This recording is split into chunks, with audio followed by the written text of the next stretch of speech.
السلام عليكم ورحمة الله وبركاته. الحمد لله والصلاة والسلام على رسول الله.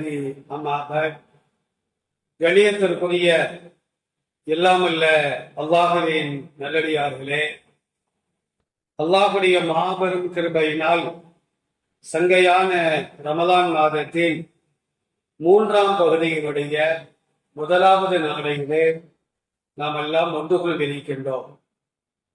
நபிகள் நாயகம் ஸல்லல்லாஹு அலைஹி வஸல்லம் அவர்களின் வார்த்தையின் அடிப்படையிலே இன்று இரவு கூட லைலத்துல் கத்ர் என்று சொல்லப்படுகின்ற சங்கையான இரவாக இருந்தாலும் அதற்கும் வாய்ப்பு உண்டு என்பதை பெருமானார் ஸல்லல்லாஹு அலைஹி வஸல்லம் சொல்லித் தருவார்கள். ஏனென்றால் கடைசி 10 நாட்களில் வரக்கூடிய ஒற்றைப்படை நாட்களில் ஏதாவது ஒரு நாளில்தான் அந்த சங்கையான இரவு இருக்கிறது, அதை நீங்கள் தேடிக்கொள்ளுங்கள் என்பதாக நபி ஸல்லல்லாஹு அலைஹி வஸல்லம் சொல்லி தருவார்கள். இன்றைய தினம் உண்மையிலேயே அந்த லைலத்துல் கத்ராக இருந்தால் நிச்சயமாக நானும் நீங்களும் அதை அடைந்து கொண்டோம். ஏன்னா மக்ரிபில இருந்து நாளைக்கு ஃபஜ்ர் வரையிலும் அந்த இரவு இருக்கிறது. அப்ப மக்ரிபில இருந்து ஃபஜ்ர் வரைக்கும் நாம அமல் செய்தால், இபாதத்து செய்தால் 20 ரக்காத்துகள் தொழுதிருக்கின்றோம். ஒவ்வொரு 4 ரக்காத்துகளுக்கு பின்னால் நபிகள் நாயகம் ஸல்லல்லாஹு அலைஹி வஸல்லம் அவர்களின் மீது ஸலவாத்தை நாம் கூறியிருக்கின்றோம். பாவ மன்னிப்புகள் தேடி இருக்கின்றோம், பிரார்த்தனைகள் செய்திருக்கின்றோம். இதையெல்லாம் நிச்சயமாக அல்லாஹ் கபூல் செய்து கொள்வான்.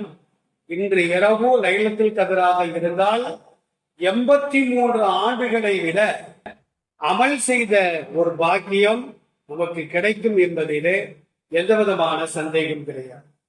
அருமையானவர்களே, நபித்தோழர்கள் கேட்ட கேள்விக்கு அல்லாஹ் ரப்பல் ஆலமீன் அல் குர்ஆனிலே அற்புதமான பதில்களை தந்து கொண்டே இருக்கின்றார். அதில் ஒரு கேள்வியைத்தான் நேற்றைய தினத்திலே நாம் பார்த்தோம். மாதவிடாய் காலங்கள்ல என்ன செய்யலாம், என்ன செய்வது கூடாது.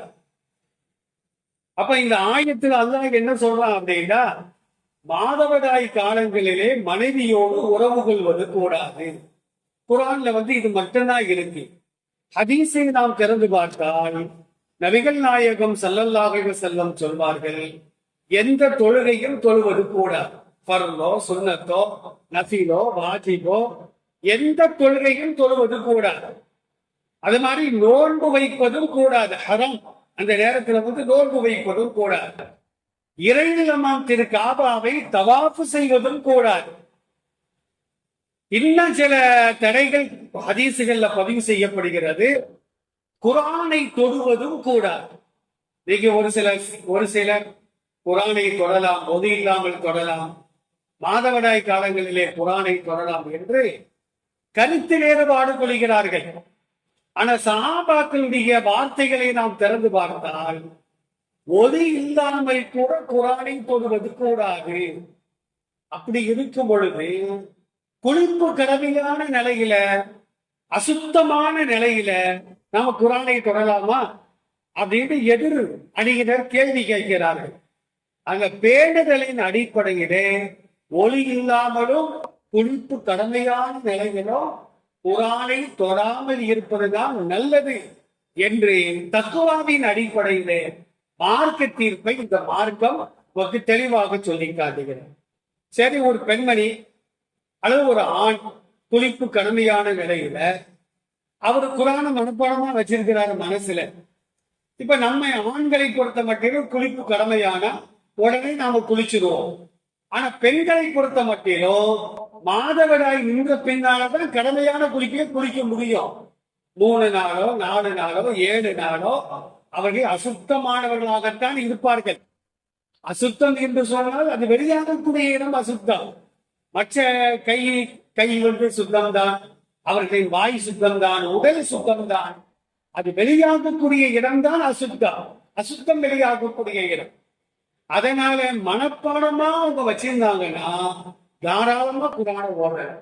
அல்லாஹ் லகுனை கல்வி என்று இமாம்கள் சொல்லி தருவார்கள். மனப்பாடமாக குரான் முழுவதும் அவர்களுக்கு தெரியுமானால் மாதவிடாய் காலங்களில் கூட குரானை தொடாமல், குரானை திறக்காமல் மனனமாக அவர்கள் ஓதிக்கொள்ளலாம் என்பதில் எந்த விதமான கருத்து வேறும் கிடையாது என்பதை இந்த மார்க்கம் நமக்கு தெளிவாக சொல்லியிருக்கிறார்கள். நபிகள் நாயகம் ஸல்லல்லாஹு அலைஹி வஸல்லம் சொன்னதாக அனஸ் ரலியல்லாஹு அன்ஹு அறிவிக்கக்கூடிய செய்தி இப்னு ஹிப்பான் அப்படிங்கிற நூல்ல, இப்னு மாஜாங்கிற நூல்ல சஹீஹான செய்தியாக பதிவு செய்யப்படுகிறது. நபி ஸல்லல்லாஹு அலைஹி வஸல்லம் அவங்கள்ட்ட சஹாபாக்கள் கேட்டதற்கு நபி அவர்கள் கூறினார்கள், இஸ்னாஉ குல்ல ஷைஇன் இல்லல் ஜிமா. மற்றொரு ஹதீஸில் இல்லல் நிகா, அதாவது மாதவிடாய் வரக்கூடிய மனைவியோடு என்ன வேண்டுமானாலும் செய்து கொள்ளுங்கள், ஆனால் உறவு மாத்திரம் வைக்காதீர்கள். உறவு வைப்பது ஹராம் நபி ஸல்லல்லாஹு அலைஹி வஸல்லம் சொல்கிறார்கள். சரி, ஒரு மனிதர் தெரியாம உறவு வச்சுட்டார், அல்லது மறந்து போய் மனைவியோட உறவு கொண்டுட்டார் மாதவிடாய் காலங்கள்ல, அல்லாஹ் மன்னித்து விடுவான். ஏன்னா இந்த சமுதாயத்துல மறதிக்கும் தவறுக்கும் எந்த காரியமாக இருந்தாலும், ஒரு நோம்பாளி மறந்து போய் சாப்பிட்டுட்டாரு, கடைசி வாயில தான் அவருக்கு ஞாபகம் வருது, சரி சாப்பிட்டாச்சு இதை உள்ள தள்ளிடுவாங்க, நோம்பு குறிச்சிடும், அது அவர் கலா செய்யணும். கடைசி ஒரு வாய் இருக்கும்போது ஞாபகம் வந்தால் வெளியேறாகவே இருக்கட்டும், கையில் உள்ளதை சாப்பிடுவது கூட. அதை வாங்கி எடுக்கணுமா? தேவையில்லை. அல்லாஹ் அதை மன்னிப்பான். தவறுதலாக ஒருவர் சாப்பிட்டு விட்டார், அல்லாஹ் மன்னிப்பான். அந்த மாதிரி ஒருத்தர் மாதவிடாய் வரக்கூடிய நிலையில மனைவியோடு மறந்து போய் 2 பேரும் உறவு கொண்டால் அதை அல்லாஹ் மன்னித்து விடும். ஆனால் வேண்டுமென்று ஒருவன் மாதவிடாய் காலங்கள்ல மனைவியோடு உறவு கொண்டால் அது என்ன குற்றம் தெரியுமா? அதுக்கு என்ன பரிகாரம் தெரியுமா? கடுமையான பரிகாரத்தை இஸ்லாம் சொல்லுகிறது. அபூதாவுதுல 264வது செய்தியாக பதிவு செய்யப்படுகிறது. இப்னு அப்பாஸ் ரலியல்லாஹு அன்ஹுமா இந்த ஹதீஸை அறிவிக்கிறார்கள். ஃபில்லதி யஅதி இம்ராஅத்தஹு வஹிய ஹாயிதுன், மாதவிடாய் வரக்கூடிய மனைவியோடு ஒருவன் உறவு கொண்டால் யதஸத்தகு பிதீனாரின் அவு நிஸ்ஃப தீனாரின், ஒரு தீனார் அவன் தர்மம் செய்ய வேண்டும், அல்லது பாதி தீனார் தர்மம் செய்ய வேண்டும். ஒரு தீனார், தீனார் அப்படின்னா தங்க காசுன்னு அர்த்தம், திர்ஹம் அப்படின்னா வெள்ளி காசுன்னு அர்த்தம். ரசூலுல்லாஹ் வெள்ளி காசு சொல்லல, தங்க காசு. ஒரு தங்க காசை அவன் தர்மம் செய்ய வேண்டும். அவ்வளவு பெரிய குற்றம் அது. அப்ப ஒரு திர்ஹம், ஒரு தீனார் அவன் தர்மம் செய்ய வேண்டும். ஒரு தீனார் எவ்வளவு தெரியுமா? 4.25 கிராம் தங்கம். 4 கிராமும் 250 மில்லி கிராம். இன்னைக்கு 16,000 ரூபாய் ஒரு கிராம் என்பது. அப்ப 4 பெருக்குங்க, அப்ப எவ்வளவு வருது? கிட்டத்தட்ட 70,000 ரூபாய் அவன் தர்மம் செய்ய வேண்டும். தர்மம் செய்தால்தான் அந்த மாதவிடாய் காலத்துல அவன் செய்த அந்த குற்றத்தை அல்லாஹ் மன்னிப்பான். இன்னும் அந்த ஹதீஸ்ல ரசூலுல்லாஹ் சொல்றாங்க, யதஸத்தகு பிதீனாரின் அவு நிஸ்ஃப தீனார், ஒரு தீனார் அல்லது பாதி தீனார். சரி, ஒரு தீனார் செய்யறதா பாதி செய்யறதா? இப்னு அப்பாஸ் ரலியல்லாஹு அன்ஹுமா அவங்க விளக்கம் கொடுக்குறாங்க பாருங்க. அபூதாவுதுல 265வது செய்தியாக பதிவு செய்யப்படுகிறது. ஏன் ரசூலுல்லாஹ் 2 விதமா சொன்னாங்க, ஒரு தீனார் என்றும் பாதி தீனார் என்றும்? அப்படின்னா மாதவிடாய் வரக்கூடிய ஆரம்பத்துல ஒருத்தர் உறவு கொண்டால் அது தொல்லையான நேரம். அந்த நேரங்களில் பெண்கள் எவ்வளவுதான் திடகாத்திரமாக இருந்தாலும் கூட அந்த இரத்தப்போக்கின் காரணத்தினால் பலமிழந்து விடுவார்கள், கைகாலெல்லாம் சோர்ந்து விடும். அந்த நேரத்தில் போய் நீ உறவு கொண்டால் அது எவ்வளவு பெரிய வேதனை. வெந்த புல்ல வேலை பார்த்துட்ட மாதிரி ஆகிடும். அதனால ஒரு தீனார் நீ தர்மம் கொடுக்க வேண்டும். சரி, மாதவிடாய் முடியக்கூடிய நேரம், இந்த மாதவிடாய் வந்துட்டு தான் இருக்கு, வழிதான் இல்லை. இந்த நேரத்துல ஒருத்தர் உறவு கொண்டால் அவன் பாதி தீனார் அவன் தர்மம் செய்ய வேண்டும் என்று இப்னு அப்பாஸ் ரலியல்லாஹு அன்ஹுமா இந்த ஹதீஸிற்கு அற்புதமான ஒரு விளக்கத்தை தந்து கொண்டிருப்பார். அருமையானவர்களே, இது அல்லாம மனைவியோடு படுப்பது, மனைவியை கட்டி அணைப்பது, மனைவிக்கு முத்தம் கொடுப்பது, மனைவி சாப்பிட்டு மீதம் வைத்த உணவை சாப்பிடுவது, அவள் குடித்து விட்டு வைத்த பாலை குடிப்பது, இதுவெல்லாம் மார்க்கத்தில் தடையே கிடையாது. அவளோடு படுத்ததுனால கணவனுக்கு தீட்டு ஏற்பட்டு விடாது. ஆனால் யூதர்கள் சொன்னார்கள், மனைவியை நீ வீட்டுக்குள்ளால் ஏற்றினால் வீடு தீட்டாகிவிடும். நீ படிக்கின்ற பாயில் அவள் காலை வைத்தாலும் அது தீட்டாகிவிடும். ஆனால் மார்க்கம் என்ன சொல்கிறது? உறவு மாத்திரம் வைத்துக் கொள்ளாது, மற்ற எல்லாவற்றையும் நீ செய்யலாம். ஹதீசுகளை நாம் திறந்து பார்க்கின்றோம். முஸ்லிம்ல 718வது ஹதீஸாக பதிவு செய்யப்படுகிறது. ஆயிஷா ரலியல்லாஹு அன்ஹா அந்த ஹதீஸை அறிவிக்கிறாங்க. குன்து அஷ்ரபு வ அனா ஹாயிலுன் சும்மா உனாவிலுகு நபிய ஸல்லல்லாஹு அலைஹி வஸல்லம் ஃபயலகு ஃபாஹு அலா மௌலிஇ ஃபிய ஃபயஷ்ரபு. ஆயிஷா அழகாக சொல்வார்கள், ஒரு டம்ளர்ல குடிபானத்தை நான் குடிப்பேன். நானுமோ மாதவிடாய் வரக்கூடிய நேரத்தில் குடித்து விட்டு மீதம் இருக்கின்ற பானத்தை என் கணவருக்கு நான் கொடுப்பேன். நான் எந்த இடத்தில் வாய் வைத்து குடித்தேனோ அதே இடத்தில் பெருமானார் வாய் வைத்து குடிப்பார்கள். எவ்வளவு அற்புதமான ஒரு மார்க்கம் பாருங்கள். சகோதர சமுதாயத்தவர்கள்ட்ட ஒரு கூட்டம், கணவன் சாப்பிட்ட பின்னால அவன் அவன் எச்சி அந்த பாத்திரத்துல தான் மனைவி சாப்பிட வேண்டும். ஆனா அந்த அம்மா சாப்பிட்ட பாத்திரத்தை இவன் சாப்பிட மாட்டான். ஆனா மார்க்கம் என்ன சொல்கிறது? உன் மனைவியின் வாயில் ஒரு கவலம் உணவை ஊட்டுவது கூட தர்மம் என்று சொன்ன மார்க்கம் இஸ்லாமிய மார்க்கம். ஆயிஷா ரலியல்லாஹு அன்ஹா சொல்றாங்க, நான் குடித்து விட்டு மீதம் இருக்கின்ற பாலை கொடுப்பேன். நான் வாய் வைத்த இடத்தில் பெருமானார் வாய் வைத்து அந்த பாலை, இந்த பானத்தை அருந்துவார்கள். நான் அசுத்தமான பெண்ணாக இருப்பேன். அதே ஹதீஸ்ல ஆயிஷா ரலியல்லாஹு அன்ஹா சொல்றாங்க, அறுக்கு அப்படின்னு தெரியுதா? அதாவது இறைச்சி உள்ள எலும்பு துண்டுன்னு அர்த்தம். சில எலும்புல இறைச்சி இருக்காது, சில எலும்புல இறைச்சி ஒட்டிக்கிட்டு இருக்கும். ஆயிஷா ரலியல்லாஹு அன்ஹா சொல்றாங்க, அந்த இறைச்சி ஒட்டி இருக்கின்ற எலும்பை என் பல்லால் கடிப்பேன்.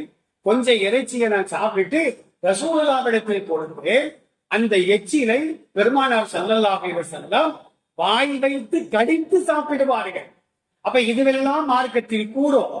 மைமனார் ரலியல்லாஹு அன்ஹு அறிவிக்கக்கூடிய செய்தி முஸ்லிம்ல 708வது செய்தியாக பதிவு செய்யப்படுகிறது. மைமுனா என்பது ரசூலுல்லாஹுடைய மனைவிமார்கள் ஒரு மனைவி. கான ரசூலுல்லாஹி ஸல்லல்லாஹு அலைஹி வஸல்லம் எழுத்தஜிகு மஹீபான ஹாயிலுன் வபைனி வபைனஹு ஸௌபுன். எனக்கு மாதவிடாய் வரும், ரசூலுல்லாஹ் என்னோடு படுத்துக் கொள்வார்கள். அந்த அசுத்தமான இரத்தம் பெருமானாரின் ஆடையில் படக்கூடாது என்பதற்காக அசுத்தம் வெளியாகக்கூடிய இடத்தில் ஒரு துணியை நான் வைத்துக் கொள்வேன். மைமுனா ரலியல்லாஹு அன்ஹா அறிவிக்கக்கூடிய செய்தியோ முஸ்லிம்ல என்ன செய்தார் அப்படின்னா பதிவு செய்யப்படுகிறது. ஆயிஷா ரலியல்லாஹு அன்ஹா சொல்றாங்க, கான யமுருனி ஃபஅத்தஸிரு ஃபயுபாஷிருனி வஅனா ஹாயிதுன். எனக்கு மாதவிடாய் வரும் பொழுது, ஆயிஷா உன்னோட படுக்கணும்னு எனக்கு விருப்பமா இருக்கு, அந்த இடத்துல நான் அசுத்தம் என் மேல பண்றாம இருக்காண்டி ஒரு துணியை நீ கட்டிக்கொள் அப்படின்னு கட்ட வைத்து ஆயிஷாவோடு படுத்துக் கொள்வார்கள், கட்டி அணைப்பார்கள் என்றெல்லாம் ஹதீஸ்களின் மூலமாக நாம் பார்த்து வருகின்றோம். அருமையானவர்களே, இந்த அளவிற்கு மார்க்கம் அனுமதிக்கின்றன. ரமலானுடைய காலகட்டங்கள்ல ரசூலுல்லாஹ் என்ன செய்வாங்கன்னா, பள்ளிவாசலை ஏத்திக்காப்பு இருப்பாங்க. திரைக்கு அங்கிட்டு வீடு, இங்கிட்டு பள்ளிவாசல். ராத்திரி நேரங்கள்ல, பகல் நேரங்கள்ல என்ன செய்வாங்கன்னா, ஆயிஷா ரொம்ப வெக்கையா இருக்கு அப்படின்னு என்ன செய்வாங்கன்னா, திரையை தூக்கிட்டு வீட்டுக்குள்ளால தலையை நீட்டுவாங்க. ஆயிஷா ரலியல்லாஹு அன்ஹா குளிர்ந்த தண்ணீரை கொண்டு பெருமானாருடைய தலையை கழுவுவார்கள். ஆனா நான் ஹைல் வரக்கூடிய பெண்ணாக இருக்கும் நிலையில் ரசூலுல்லாஹ் தலையை நீட்டுவார்கள். தலைமுடியை நான் வாரி விடுவேன். நான் ஹைல் வரக்கூடிய பெண்ணாக இருக்கின்ற நேரத்தில் ஒரு நாள் ரசூலுல்லாஹ் கேட்கிறாங்க, ஆயிஷா அந்த முசல்லாவை எடுத்துத்தான், தொழுகை வைப்பை எடுத்துத்தா என்று கேட்டார்கள். யார சொல்லலாம், நான் ஹைல் வரக்கூடிய பெண்ணா இருக்கிறேன்னு, அது என்ன உங்க கையிலையா இருக்குது, அது வர வேண்டிய இடத்துல வந்துகிட்டு இருக்குது, உன் கை சுத்தம், அதை எடுத்துத்தா என்று கேட்பார்கள். அதே நேரத்தில் ஆயிஷா ரலியல்லாஹு அன்ஹா சொல்றாங்க, ரசூலுல்லாஹ் என்னுடைய மடியில் படுத்துக் கொண்டு குர்ஆனை ஓதுவார்கள். நான் ஹைல் வரக்கூடிய பெண்ணாக இருப்பேன். அப்ப இதெல்லாம் மார்க்கம் என்ன செய்யுது அப்படின்னா சமுதாயத்தில் வாழக்கூடிய ஆண்களுக்கு அனுமதிக்கிறது என்பதை ஹதீஸ்களின் மூலமாக நாம் பார்த்து வருகின்றோம். அதனால இஸ்லாமியர்கள் யாராக இருந்தாலும் தாயோ தாரமோ தங்கையோ மகளோ அந்த மாதவிடாய் காலங்கள்ல அவர்களுக்கு நாம் அன்னையாக மாறிவிட வேண்டும். மற்ற காலங்கள்ல மனைவிக்கு நம்ம மகனும் மாறியிருந்தோம். ஆனா அந்த 3 நாட்களோ 7 நாட்களோ அவர்கள் கடுமையான வேதனை அடைவார்கள். அந்த நேரங்கள்ல அவங்களுக்கு ஓய்வை கொடுத்து நாம ஒரு கணவன் மனைவிக்கு தாயாக மாறி உனக்கு டீ போட்டு தரவா, உனக்கு சமையல் பண்ணி தரவா, பாத்திரங்களை கழுவி தரவா, துணியை நாம துவைக்கவா, வீட்டை கூட்டி பெருக்கவா, வீட்டு வேலைகளை நான் செய்யவா, அந்த மனைவிக்கு நாம் தாயாக மாற வேண்டும் என்று ஒரு அறிவின் தெளிவாக சொல்லி காட்டுவார். இதைத்தான் 1400 ஆண்டுகளுக்கு முன்னால் நபி ஸல்லல்லாஹு அலைஹி வஸல்லம் சொல்லி தந்தார்கள். இன்ஷா அல்லாஹ் வரக்கூடிய நாட்கள்ல மீதம் இருக்கின்ற கேள்விகளையும் நாம் பார்ப்போம். விளங்கி அமல் செய்யக்கூடிய நன்மக்களாக அனைவரையும் அல்லாஹ் ஆக்கியல் புரிவானாக. அஸ்ஸலாமு அலைக்கும் வரஹ்மத்துல்லாஹ்.